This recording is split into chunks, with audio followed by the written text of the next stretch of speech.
highlighter. Make that.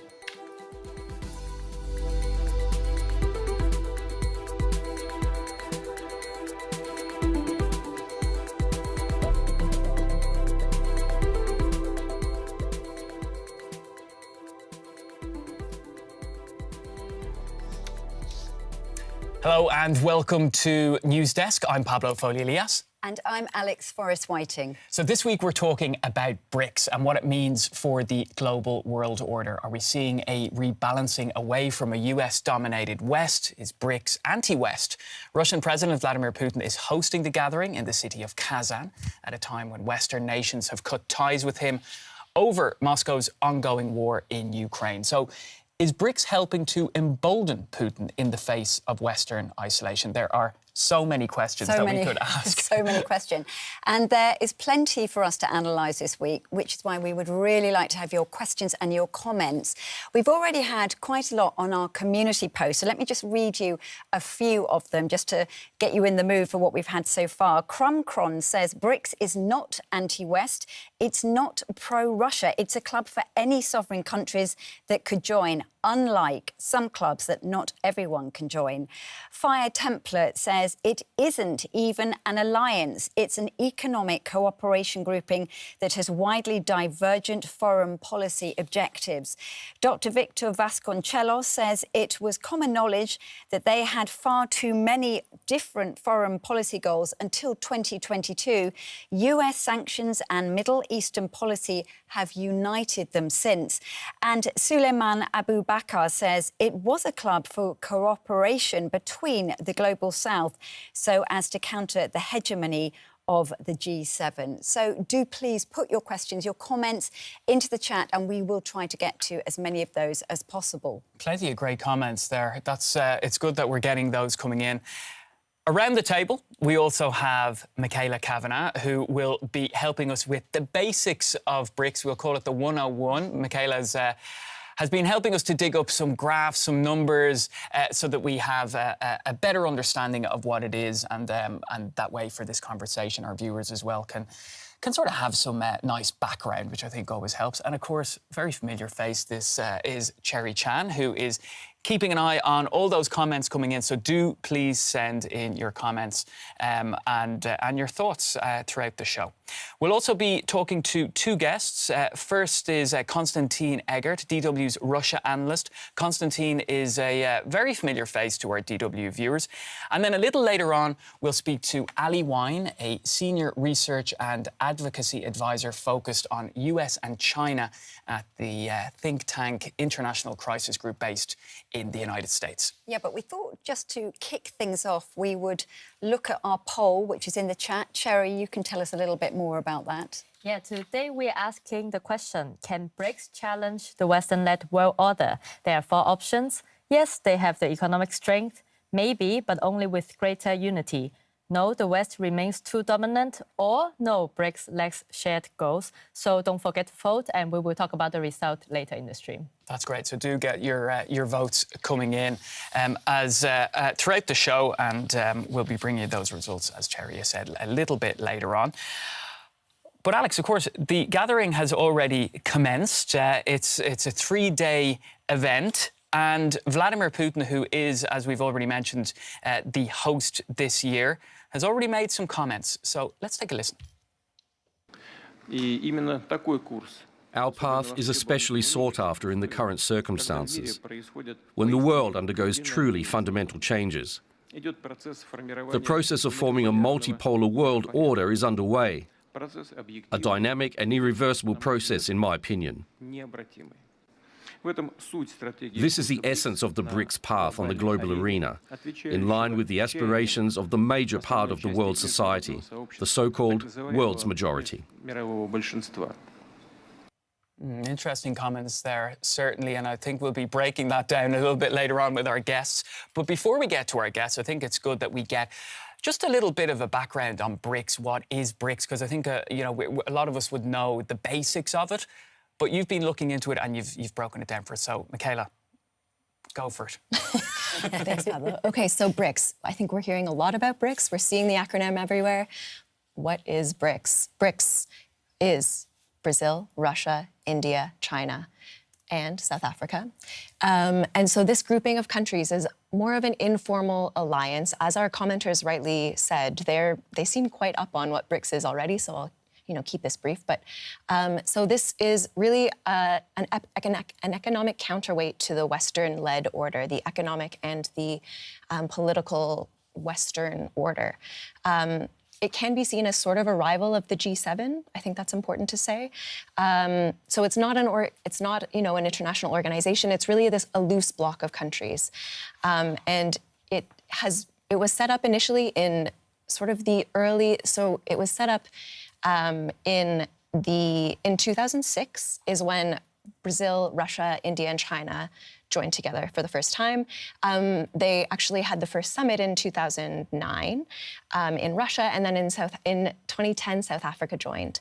So the group was really designed to sort of bring together the world's most important developing countries to challenge the economic and political dominance, as I said, of the US and Europe, as well as these Western institutions like the World Bank and the IMF, both headquartered in Washington, D.C. So again, as I said, BRIC was originally BRIC in 2009, expanded to BRICS in 2010, and last year 4 more countries joined, so Egypt, Ethiopia, Iran, and the United Arab Emirates. BRICS also invited Argentina and Saudi Arabia to join. Argentina formally declined, and Saudi Arabia hasn't yet decided. So I think we'll get into that a bit later. Yeah, we will. Argentina, of course, it was the end of last year with the new president there, Milei, who decided that wasn't what he wanted for his country. So, yeah. It's interesting that. Interesting that. But we could go off on another, that's another show. Yeah. Yes. And so, in terms of, as Putin said, what the makeup of, what did he say? The so-called world's majority. And in fact, he's, quite correct. BRICS nations now account for about 45% of the global population. Wow. And, added together, it's about 35% of the global GDP. So that's a lot of heft. That's a lot of heft, indeed. Yeah. And I mean, like you say, it's almost half the world's population, with, as well, plans to expand. But that's also something that we're going to be looking at, because there's not 100% agreement on that either within BRICS. But that's great. Thanks for breaking that down for us, Michaela. And just before we go further, let me just just point to the chat. Thanks, everyone. Lots of comments coming in. Ali Beyond 2050 Shaping Tomorrow had asked what is the BRICS and how is it working. So hopefully what Michaela just said has answered some of that, and how it's working is what we're going to be talking about. Absolutely. With our next 2 guests. Also, we have George Zagar. The West has created the anti-West agenda. That seems to be quite a feeling so far on the chat. Although we do have also some users here who are not so pro-Russia. Russia is the empire of evil, says Ivo Galabov, but others are saying, actually, no, it's the West that's to blame. So do please keep all those comments coming, and, of course, questions for our guests, and we will get to those. Hopefully, as many as we can, we'll put them to our guests when we speak to them. Thanks, Alex. And I think actually it's time to bring in one of our guests. Our first guest is DW's Russia analyst, Konstantin Eggert. Konstantin, great to have you on the show. It's always a pleasure to speak to you. And you're always keeping a close eye on what's going on in Russia. Let's start with the fact that this is actually taking place in Russia, and for Vladimir Putin to have all these world leaders coming together, the leaders of China, India, they're together talking about all the issues that they want to talk about. Is this basically Putin saying that I'm not isolated from the world? Thanks for having me. Yes, absolutely. That's the spin he's giving, first and foremost of all, to the domestic audience. We are not alone. It's only the golden billion, the West, i.e., that is against us, while the majority of the world's population is with us. That's definitely the spin. Also, it is important, of course, that you have China, which is a permanent member of the Security Council, joining Russia there. At the same time, I would say, if you look at the substance, there is not much. all the products, all the projects that they try to arrange to discuss in Kazan, these are, well, at best, further away in the future. At worst, is a pies in the sky, like this idea of having an intra-BRICS payments, international payment system, which I think is going to be called BRICS. So trying to avoid the dollar and the euro and the Western currencies. Well, it's not taking off. They are debating it, but it's not taking off. It is very much, of course, let me put it very frankly, it is from the point of view of Putin, Xi Jinping, and quite a few, and of course the Iranians and others, is very much an anti-Western front gathering.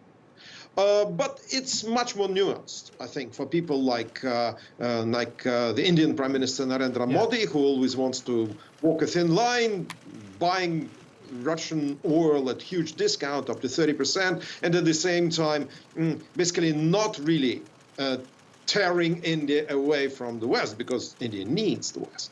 And also, one last thing I would like to mention in this answer is, if we look at people that do not attend, that is also extremely interesting.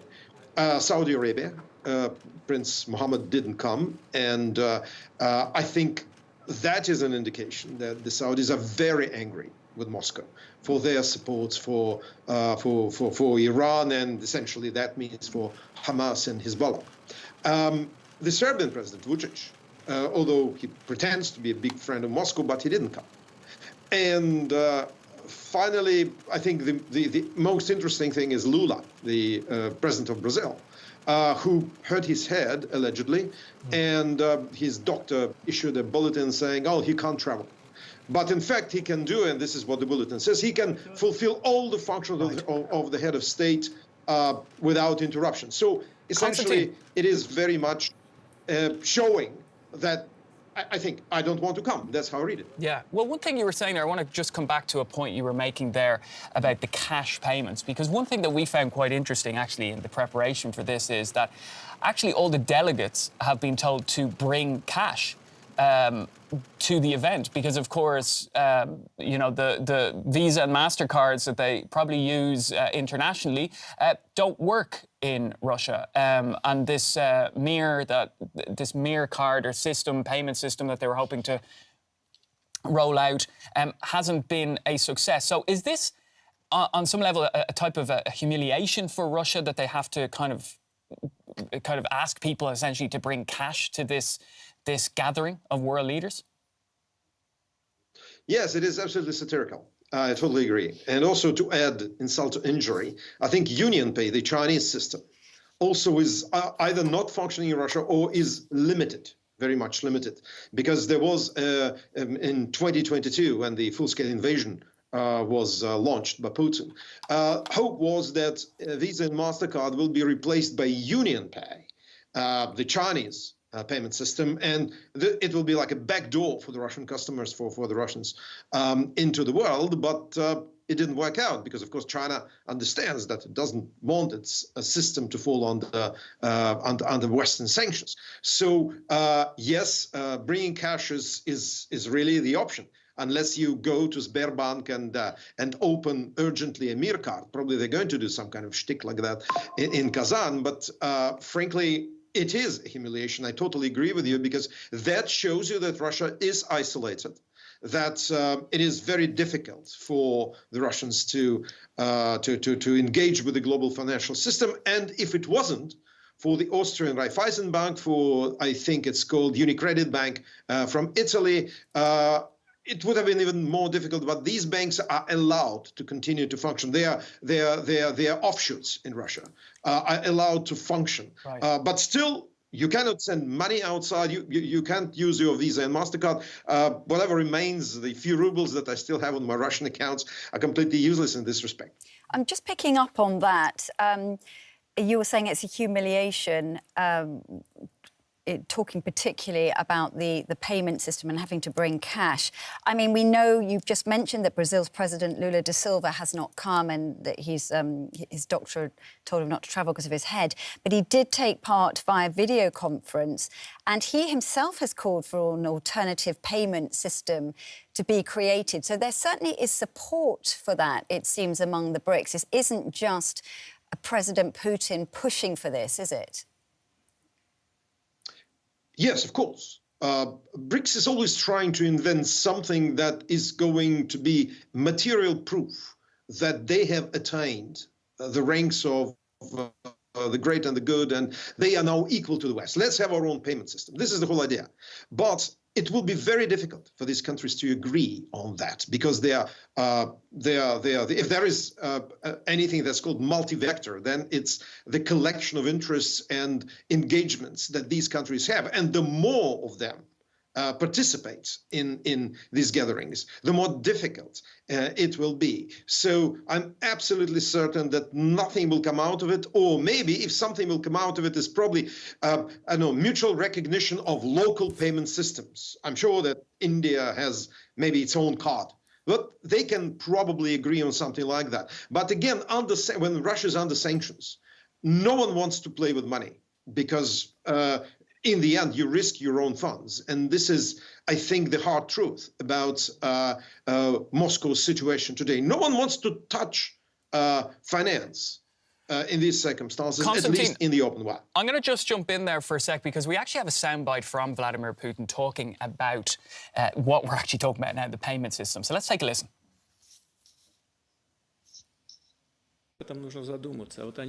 The United States needs to think about its behaviour.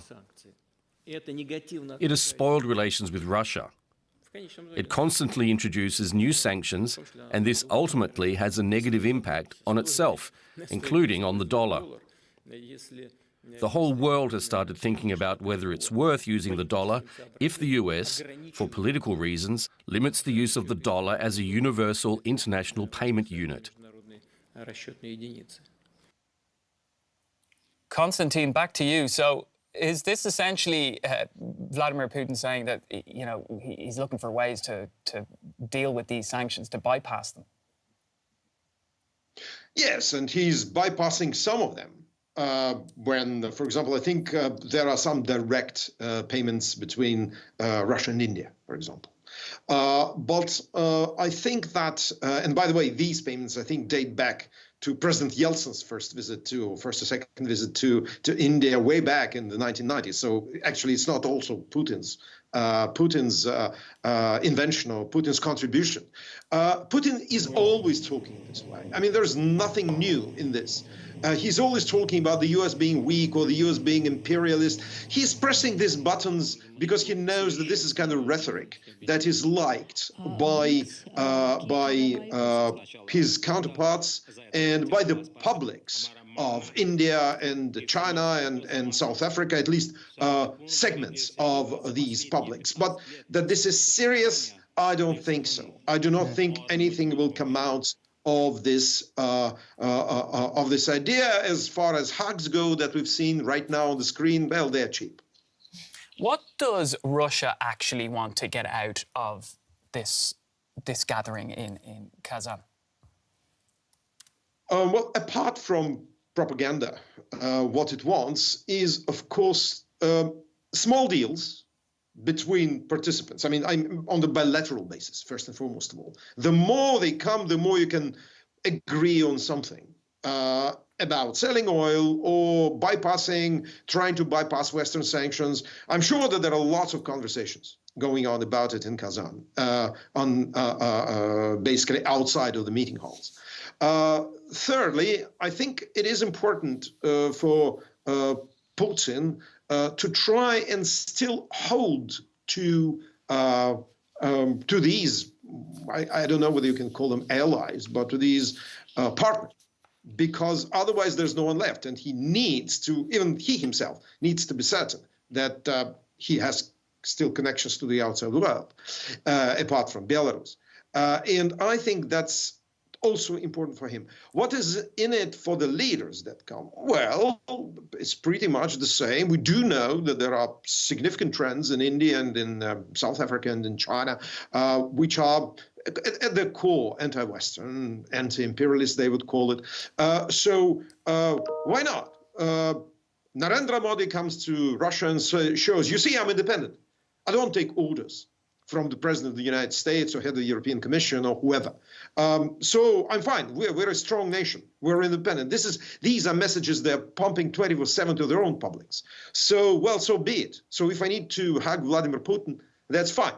Well, we remember that Benjamin Netanyahu came to the V-Day parade several times in Russia and wore St. George ribbon when he thought that Russia is very useful for him in Syria.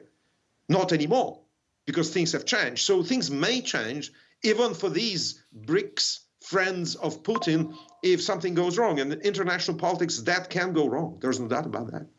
Yeah.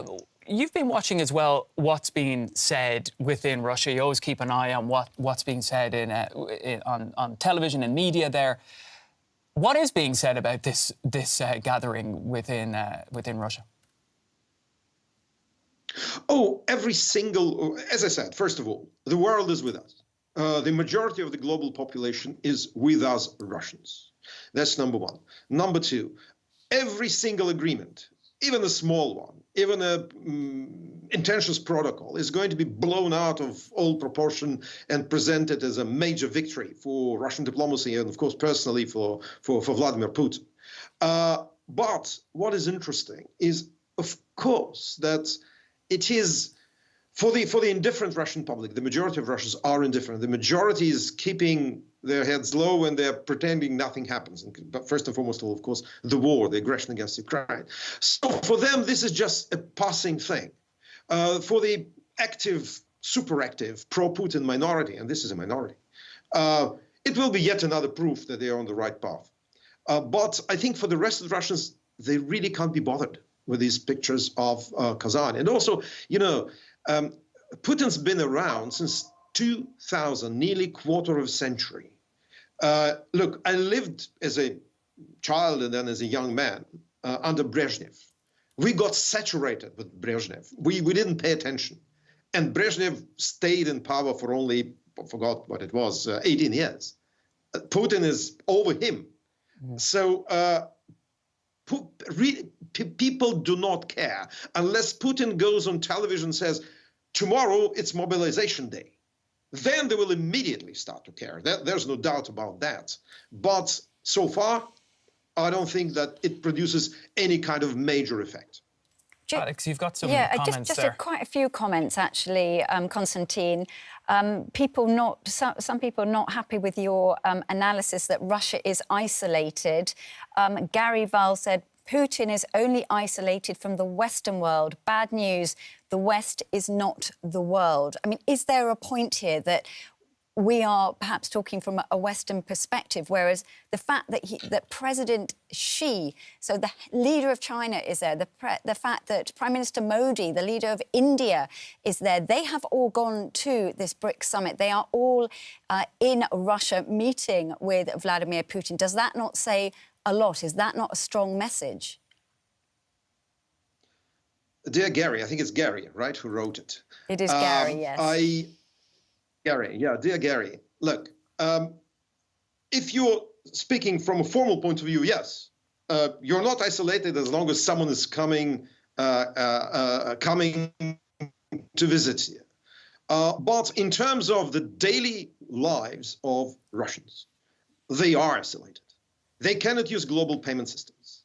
They cannot see their favorite artists. They cannot buy their favorite clothing brands. They cannot travel freely to the West. And let me tell you something. The West is still the global financial, political, and cultural hub. Oh, it's not to diminish others, but this is still true. And I think that the Russians, and Russia is a European country. It has European culture. It has European traditions. It tried, alas, this time, unsuccessfully, to become a Western-style parliamentary democracy. So I think that this isolation from the West still hurts a lot. I'm not saying it Putin is isolated from the world as such. It is not true, factually. But being isolated from the West today is the most important and hurting thing, both for the Russian political class and for the ordinary Russians, and much more for the latter than for the former. Konstantin, we're going to finish this up, wrap this up fairly soon. But before we go, I just wanted to ask you pretty briefly. This, of course, is happening as the Ukraine war is happening. Do you think that there's going to be, sitting there with Vladimir Putin, sitting with all these leaders, how much is this going to be discussed, do you think, among the leaders? We have heard from Xi Jinping, he did mention the Ukraine war already today. I'm sure that they discussed it in much more detail in their one-on-one meetings. But they understand the protocol is, in the presence of the host, you don't mention the unpleasant things. And mentioning Ukraine is not exactly very pleasant for Putin with, alas for Ukrainians, the third year of the war, which was supposed to last 2 weeks, basically finishing. So I think that, but of course they will talk one-on-one. Of course they want to know where Putin is heading. I'm absolutely certain that Xi and Modi and the rest of them do want to know, because this is an important global event, this aggression against Ukraine. And of course, most important because innocent people are dying in Ukraine. But for these global movers and shakers, it's also about the economy, global security, and, dear Gary, listen to me, it's also about China's and India's relations with the West, too. Right, we're going to leave it there. Konstantin, it's always very interesting speaking to you. DW's Russia analyst, Konstantin Eggert. And I just add in there, that it's not just Gary who was saying comments like that about Russia and being and this isolation. One last comment, Matthew Marcus says, again, this isolation works in Putin's favour. Now the Russians, have no choice but to support him. So many other comments as well, but we will move on. That's great. Thanks, Alex, for that update. And let's bring in our second guest today. That's Wyne. He's a senior research and advocacy advisor focused on US and China at the think tank Crisis Group in Washington, D.C. Ali, great to have you on the show. And I know you've been listening in to our Russia analyst there, Konstantin Eggert. With you, I just want to start as well to get your feelings on what you're seeing so far at this gathering of leaders in Russia. You've been keeping a close eye on it. What is standing out for you, first and foremost? Well, Pablo, thank you so much for having me on the program. It's wonderful to be with you and your colleague, Alex. A couple of thoughts, and I'm sure we'll delve more into these. The first, I hasten to note at the outset, we shouldn't aggrandize the BRICS beyond what is warranted. I don't think that we should depict the BRICS as an internally coherent, geopolitically coherent anti-Western bloc. And in fact, with the recent round of expansion, some of the internal rivalries have become more pronounced. So if you look at the initial BRICS, contains a very important rivalry between China and India. If you look at the expanded version of the BRICS, again, another important rivalry, this time between Iran and certain countries in the Gulf. So I do want to stipulate that caveat at the outset. Nonetheless, the geopolitical symbolism is significant. The fact that you have more and more countries that are interested in participating in the BRICS, the fact that the BRICS is expanding, and the fact that Russia, I really don't think you can overstate the significance of the fact that Russia is playing host this year. You'll remember I think all of us remember when Russia invaded Ukraine in early 2022, there was a widespread presumption that Russia would render itself a pariah, diplomatically, economically, and otherwise. And I think that what Russia is trying to demonstrate in hosting is we're not isolated. We may be isolated from the West. And in fact, I think there has been more or less a total rupture in relations between Russia and most of the West. But what Russia is saying is we're not as isolated as some might have anticipated at the outset of our invasion of Ukraine. Do you see BRICS as a rival to G7?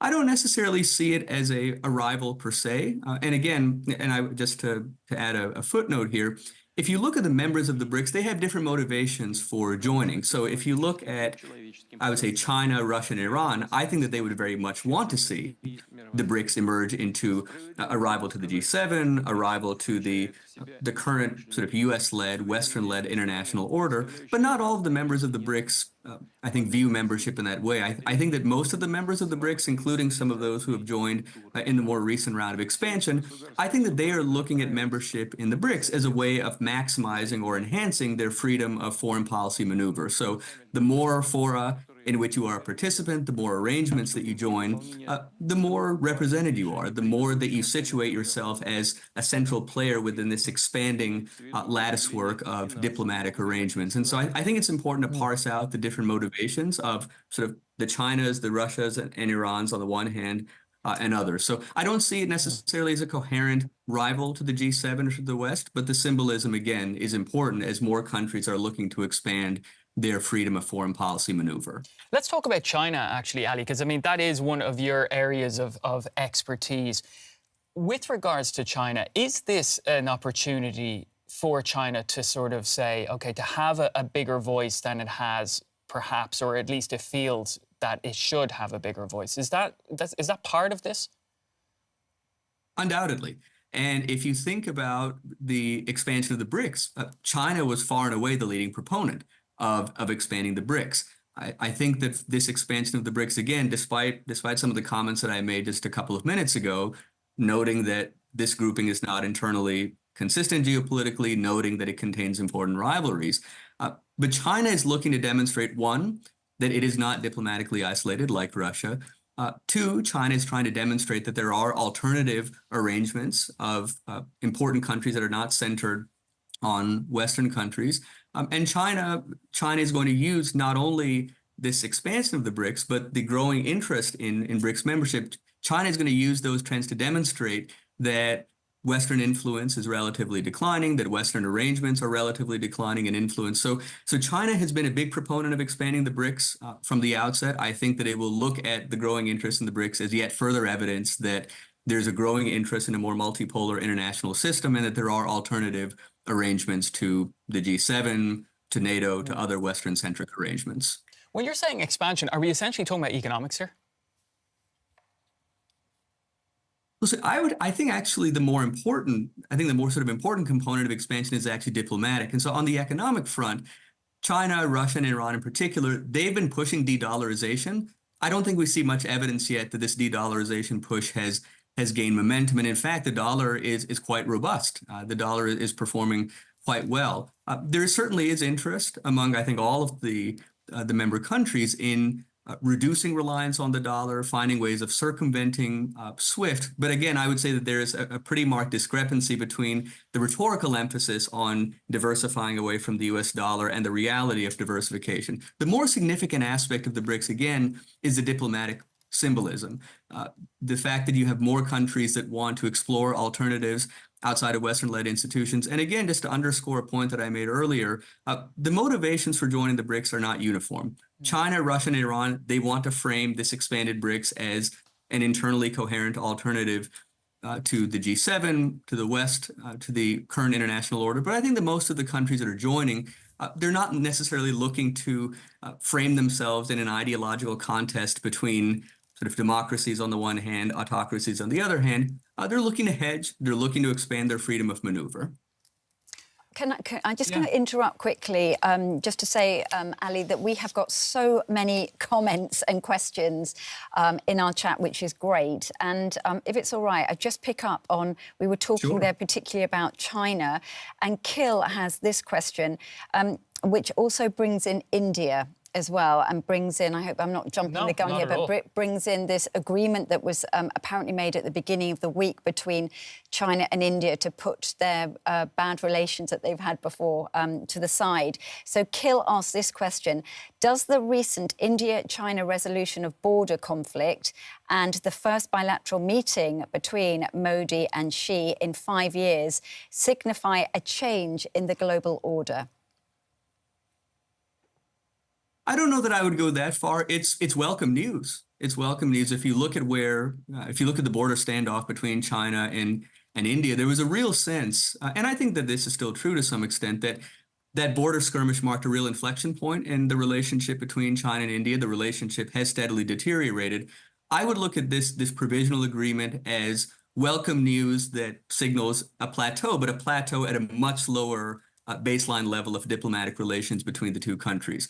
I think that India, not just with this border standoff, but even prior, I think that India had long been growing more concerned about China's actions in the Indo-Pacific, its intentions in the Indo-Pacific. So I wouldn't say that this provisional agreement marks a sort of a tectonic shift, either in the Indo-Pacific or abroad, or beyond rather, but it is welcome news. Let's actually stick with India, Ali, because Sure. India is an interesting case in that it's sort of trying to be friends with everyone, essentially, right? Well, absolutely. And I think sort of the term du jour, at least one of the terms du jour, comes from India's foreign minister, the foreign minister Jaishankar. And he has popularized this term multi-alignment. So you'll recall, of course, during the Cold War, India was one of the members of the non-aligned movement. And I remember when I first heard the term multi-alignment, my initial reaction was non-alignment, multi-alignment. Essentially, it's just a change in prefix. What is the significance? It, in fact, is a very significant difference. What the foreign minister is saying, and I suspect that a growing number of countries will gravitate towards this notion of multi-alignment. Multi-alignment is far more proactive than non-alignment. Multi-alignment suggests much more that countries have agency. They have agency to assert their own independent national interests. They have agency to play the so-called great powers off of one another. And I think that what India is demonstrating is that on certain issues and in certain contexts, it will align itself more with the United States, whether bilaterally under the auspices of the Quad. But it's not going to jettison its longstanding relationship with Russia. It is not going to jettison its relationship with Iran. So what India is saying, and what I think many other countries in the BRICS are saying, and even beyond, is we want to maximize our diplomatic freedom of maneuver, our strategic freedom of maneuver. And so we're not going to be boxed into certain ideological strictures or diplomatic strictures. We are going to align with various countries depending on how our circumstances evolve. Right, but in the case of, say, for example, the United States and India's relationship, if India, say, maintains, let's call them good relations with Russia, and the United States is unhappy with that, does the US really have any influence there, or does it just essentially have to accept that this is the way India plans on doing things, and if you want to be my friend, this is what being my friend involves? I think that there is that recognition in the United States. In the United States, the principal strategic imperative, and I would say on a pretty bipartisan basis, the principal strategic imperative is contesting Chinese influence more vigorously, working to outcompete China. And if you're looking to shore up your influence in the Indo-Pacific, if you're looking to compete more vigorously against China, well, first of all, you can't have an Indo-Pacific strategy without India.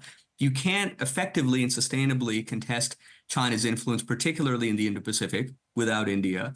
And so the sense that I have is that the United States, of course, is not happy with India's stance on the Russia-Ukraine war. It's not happy that India continues to purchase Russian energy. But my sense is that to the extent that the United States conveys its disagreements with Russia, with India for that matter, on its stance on the conflict, I think it's going to convey those criticisms privately, quietly, but publicly. I think it's going to want to demonstrate that its relationship with India is going from strength to strength. I think it's interesting we're talking about here. This multi-alignment is fascinating to me, because if we do look at actually the countries in BRICS, we have Iran, we have Egypt, we have China, we have India, we have Russia. They're, like you said before, because it isn't, we'll say, it's very different to say the European Union, okay, where there is sort of a thread that unites the countries in the EU. Do you see this multi-alignment as something that could essentially could spread, we'll say, into other countries, and other countries may adopt this? Oh, it's spreading. I think the question is not whether it will spread. I think the question is how significantly it will spread. There are a number of other countries, and I mentioned, I think India in many ways is kind of the paradigmatic example of multi-alignment, but there are a growing number of countries that are embracing multi-alignment. I think another good example is Vietnam. We haven't talked about Vietnam today, but I'll bring up Vietnam. So just look at if you're Vietnam, think about what has transpired in your diplomacy just in recent months. High-level delegations from the United States, from China and from Russia. And there are other countries I could mention, but Vietnam as well is saying, look, we have to maximize our freedom of strategic maneuver. And so on certain issues and in certain contexts, we need to deepen our relationship with the United States. Ditto China, ditto Russia. So Vietnam is another good example. Indonesia is another good example. Again, deepening its relationships in different contexts with the United States, China, and Russia. So I think that this trend of multi-alignment, it very much, I think, aligns with, embodies, captures, I think, the geopolitical zeitgeist of the times. It's a very important trend, and I expect it to continue to diffuse across the world. It's fascinating. It is. Let me just bring in some more comments, because, as I said, we have had many about lots of different subjects. Western hegemony, just generally, we've got a few comments. Read you data. Western hegemony has to end. The hubris has reached beyond permissible limit. Multic says BRICS was an inevitable consequence of Europe's weak military readiness and a parasitism of the USA. Parasitism, I hope I've said that correctly. Time Pass says, why does Europe look so afraid of the BRICS? And Bolly Music King G7 is rather rude about the G7 in particular. And very much the feeling appears to be in our chat that times have changed, like you're talking about this multipolar world. Times have changed, it's time to move on, and that it's time perhaps for example, the BRICS to start being heard and for people to paying attention, including the USA, because they haven't been listened to enough. Do you think there's a point to that? There certainly is a point. Look, we're not living in 1945 anymore. We're not living in 1991 anymore. The international system is more contested. It's more complex. It's more complicated. And there are simply, as we've been discussing today, a growing number of countries that have agency, that have capability to match that agency. And I think it's important, again, here to make a distinction between sort of roughly the group of non-aligned countries during the Cold War and this growing set of what you could call multi-aligned countries today.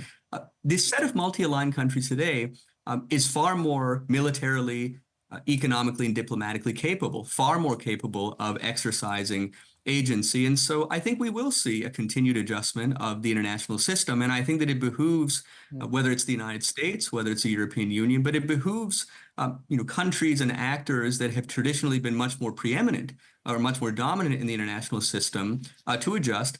I will just make this point that when I say that there's an imperative to adjust, that shouldn't be cause for anxiety, alarm, hyperventilation. Part of life, whether in our personal lives or in geopolitics, part of life is about adjustment. And I think that we can adjust, whether in the United States or in the West more broadly, we can and we should adjust with temperance, with equanimity, with cool-headedness. So we shouldn't be alarmed. I think we should recognize that the balance of global power that prevailed at the end of the Cold War, I think that was always something of an aberration. It was never going to last. And what we're seeing now is that aberrant period is coming to an end. So we need to adjust. But again, I think that we can do so with composure. Now, Ali, of course, let's not forget, you're in Washington, D.C. I say it's impossible to avoid what's happening in the next in 2 weeks, less than 2 weeks' time there in the US. Something is happening. Something is happening. Just a small little event is taking place. And of course, we're talking about a point where we depending on who takes office at the start of next year, America could go, the US could go in one direction or another. And you've actually written, you said, regardless of who wins November's election, the next US administration should pursue a tenable cohabitation that enables Washington and Beijing to compete responsibly, reduce the risk of armed conflict, and protect space for bilateral cooperation. How would that work for you if we get one candidate or we get the other candidate? How do you see that going? Well, there are certain steps, and you're absolutely right. We have a contest between two candidates who have very different foreign policy visions. I think the former President Donald Trump hews to what he calls an America First worldview, whereby he tends to be, it seems, more suspicious of U.S. allies and partners than competitors and adversaries. I think, Vice President, Kamala Harris, obviously the vice president in the Biden-Harris administration, I think that we would see, if she were to be elected, I think a significant degree of continuity between this administration and a Harris administration, and an emphasis, therefore, on continuing to build up alliances and partnerships. Regardless of who wins, and I think it's going to be a close race, there are certain steps that the next U.S. administration can take to stabilize this relationship with China, again, regardless of who occupies the Oval Office come January of 2025. So just a few of them. Number one, strengthening, I think, channels of communication between the U.S. military and its counterpart in China, the People's Liberation Army, expanding the remit of and making greater use of this back channel that the current National Security Advisor, Jake Sullivan, and his counterpart, Wang Yi, have used, I think, quite effectively to manage crises. You'll recall that the U.S.-China relationship just a couple of years ago was in a quite escalatory phase after then House Speaker Nancy Pelosi visited Taiwan.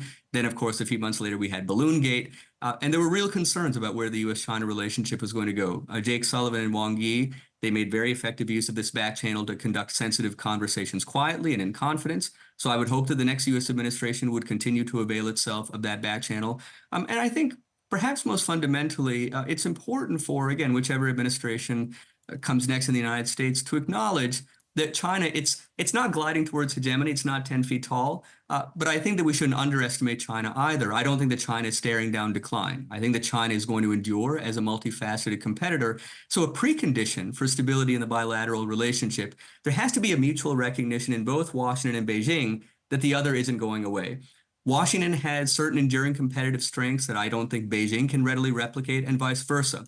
The sooner that the United States and China recognize the likelihood or appreciate the likelihood that, look, I'm going to have to contend with this competitor for the long haul, if not indefinitely, the sooner they can get down to the hard work of operationalizing what it would mean to compete, cooperate, and coexist in a tenable manner.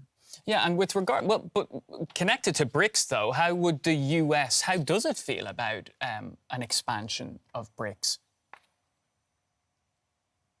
I don't get the sense from what I've seen thus far, the conversations that I've had, I don't get the sense that U.S. officials are unduly alarmed about the expansion of the BRICS, in part because of some of the reasons that I mentioned at the outset of our conversation, that were it the case that the BRICS was turning into a geopolitically coherent sort of counterweight to the West, or a geopolitically coherent counterweight to the G7, I suspect that you might see a bit more alarm. My sense is that there's a recognition that this expanded grouping, the more that the group expands, the more it's going to contain some of these internal rivalries, whether between China and India, Iran, and some countries in the Gulf. So the further the BRICS expands, the more likely we are to see some of those internal rivalries. So one, because it isn't internally coherent, there isn't that sense of undue alarm. On the other hand, again, getting to a different part of our conversation, certainly there's a recognition in the United States and in the West more broadly that the expansion of the BRICS, it is, again, it embodies a geopolitical zeitgeist of our times. Whether you look at the expansion of the BRICS, the growing interest in the BRICS, there's a recognition, I would argue, in the West that there are more countries that want a seat at the table, there are more countries that want to exercise agency, and more countries that want to be, in the term of India's foreign minister, more countries that want to be multi-aligned. So I don't sense undue alarm in Washington or in Brussels, but there is certainly a recognition that the international system is changing. Just a couple of comments. Ahum Mohan says the US administration should realise that this is not a unipolar world anymore and start listening to other countries more. And Kill says the global south is sick of the condescending attitude shown by the West, and the West must understand that there is a rising sentiment brewing against them. How should the West counter this? Of course, we need to point out that in the BRICS, it's not made up of countries purely from the global south, of course, but just that feeling very much in our chat today that that it's time, as I said earlier, for the world and particularly for the US to sit up and listen to these other countries. Sure, there's no question about the validity of that sentiment, and I think that an important step is whether we talk about whether we use the term the global south or the global majority, but it's very important, whether it's the United States, whether it's other countries in the West, that when we engage with countries across this vast swath of countries in the developing world, I think it's inevitable that China will come up in those conversations. I think it's inevitable that Russia will come up in those conversations. But as much as possible, engaging with those countries on their own merits, not through the prism of strategic competition, not through the prism of great power competition, not conveying the sense that these countries are being instrumentalized to gain a competitive edge vis-a-vis China and Russia, but just engaging with them on their own terms. And I think that especially post-coronavirus pandemic, especially post-Russia's invasion of Ukraine with all of its attendant disruptions to food and energy markets, there's a tremendous need across the developing world for infrastructure, for investment.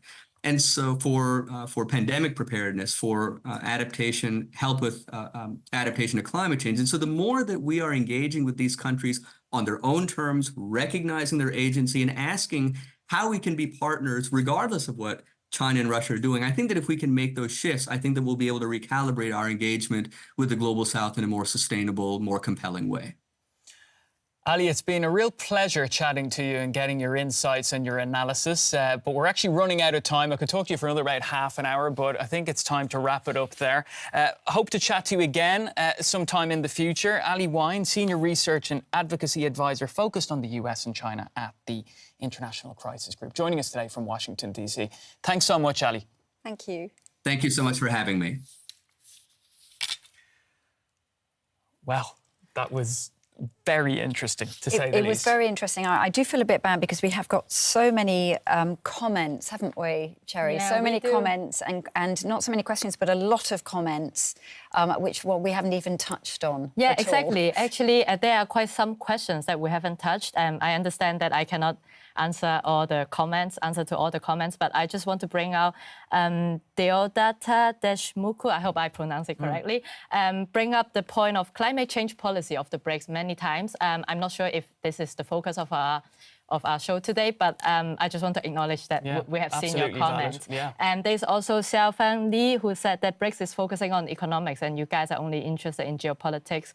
What a pity. I think we talked about economics quite a bit, and I hope that you get satisfying answers from us. Yeah, and also a lot of comments about just mentioning about BRICS and dictatorship. So, pointing out that, for example, Juan Magana, the problem with the countries here is their internal instability or stability. Russia, China wanting Taiwan. It's obvious that this is an alliance for an upcoming conflict.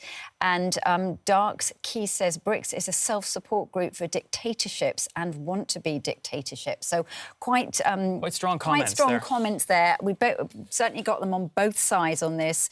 So we appreciate all of those. Yeah, and going to the point of talking about geopolitics and economics, I mean, they're totally linked. And I mean, that's the issue with this whole topic, I mean, when we're talking about geopolitics without the economic element, which we've been discussing today, you kind of, they go hand in hand almost. And absolutely, I mean, this is such a broad topic. There were so many areas that we could focus on. I think the climate topic is obviously one which is central to a lot of the economics as well, that economic element. But what this tells me is that this topic has to be discussed again in the future, I think. I think there's absolutely no doubt about it. We had two great guests today. It's been awesome. What really stood out for you, Alex? Actually, I would say the number of comments coming in and the interest that people appear to have on this and how important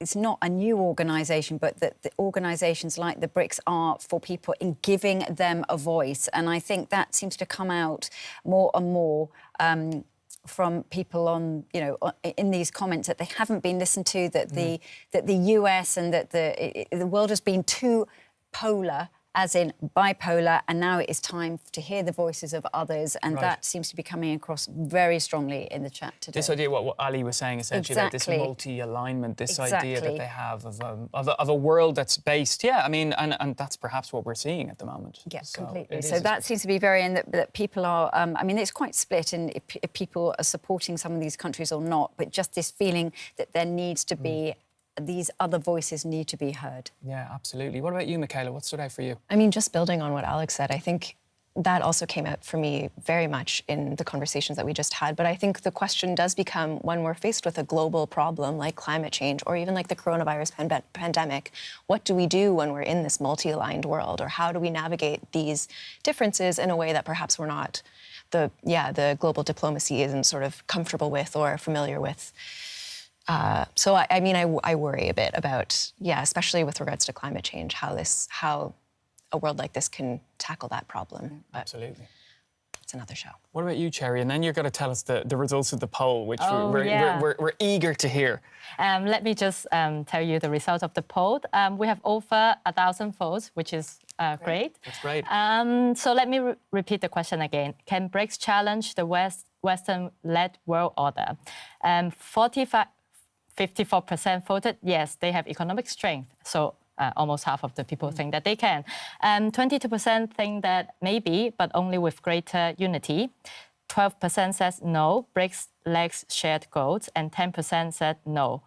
The West remains too dominant. All right. Are you surprised by those comments? Yeah, I am. I'm actually very surprised also by how people following this show have the complexity in this question. Actually, many people point out that even India is not really anti-West, and the formulation of how we said BRICS is anti-West is actually not complex enough. Yeah, absolutely. Which is what Ali as well was saying, you know. But I think that's the for me, from the research into BRICS, I think that's the thing that has stood out for me as well. And listening to Ali talk about what you were saying as well, this multi-alignment, I think that is, you know, like you said, it's not 1945, it's not 1991. Things have changed, you know. Geopolitically, economically, countries are very different. I think it was fascinating as well to hear how Vietnam, Indonesia, India have a very different way of dealing with their relations, their international relations, to obviously to China. And also as well looking at it from the perspective of the United States, how, you know, I was surprised in a way what he said about that the United States or Washington isn't that concerned. Yeah, I was surprised at that. I wasn't expecting that. I thought, I would have thought they might be. But of course, that depends a lot on what's going to happen in this US election. Perhaps that will change. Yeah. Because let's not forget that, you know, we're dealing with two candidates who have a very, very different vision for America's place in the world and how they interact with other countries. We've seen it with Donald Trump in his the first time round. We'll see if that would continue if he does win the election, or of course if it's Kamala Harris. Will it be a continuation of the policies that we've seen with Joe Biden and the Democrats? So it's actually, I think we're going to have to come back to this topic, is what I'm trying to say. Let me just finish with a couple of comments that have come in. RK says, the BRICS and G7 countries should work together for a better future, so it shouldn't be so divided. And Wise Wolf also says BRICS can become a powerful body in parallel with the G7. Both can contribute together. So a feeling there perhaps at the end from some of those in the chat that this isn't a one or the other. This is that the world can still work together, but these other countries that are strong and big cannot be ignored. They need to be listened to. And that's what they're calling for. There you go. All right. Well, keep your comments coming into us. And thanks to everyone who's joined us. Thanks to the team here today, as always. Alex, Michaela and Cherie, it's been great having you here today. And to all of you who've been following the chat. And, of course, you'll be able to watch this show on YouTube. It'll be loaded up there. And you can do keep commenting on it and keep the conversation going. We enjoy that. And send your comments into us. And we're happy to discuss them next time, right? Yeah, and you can find out what we're going to talk about next week on our community tab on the YouTube page around about 24 hours before this stream starts. We'll post our topic of conversation there, so do keep a lookout for that. So from me and the team here in Berlin, thanks for watching. Take care. And I'll see you very soon. Take care.